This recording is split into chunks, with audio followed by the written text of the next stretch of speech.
अस्सलामुअलैकुम नाजरीन, आप देख रहे हैं JN न्यूज़ और मैं हूं आपकी होस्ट रुबीना चौधरी। सबसे पहले नजर डालते हैं आज की अहम खबरों पर।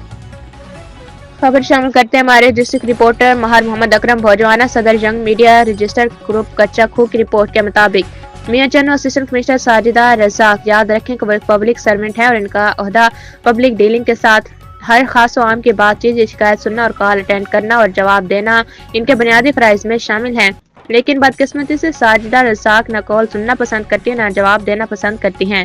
अगर खातून होने की हैसियत से कॉल सुनना या जवाब देना इनको इतना ही नागवार गुजरता है तो इस अवामी ओहदे को छोड़कर किसी गर्ल्स स्कूल, कॉलेज या किसी इदारे में नौकरी करें जहाँ सिर्फ ख़वातीन हो। और हुकूमत पंजाब से गुजारिश है कि मियां चन्नू को तजर्बागाह मत बनाया जाए। साजिदा रज़ाक तकरीबन 5वीं असिस्टेंट कमिश्नर हैं जिनकी पहली पोस्टिंग सिर्फ तजर्बा हासिल करने की बुनियाद पर मियां चन्नू हुई है। मलका आलिया को बुरा लगे तो भी गौर करें और अगर बुरा ना लगे तो भी गौर करें। शुक्रिया। हर खबर पर नजर, हर मजलूम की आवाज़ हम पहुँचाएंगे आला हुकाम तक। मज़ीद खबरें देखने के लिए देखते रहें JNA आज़ाद न्यूज़।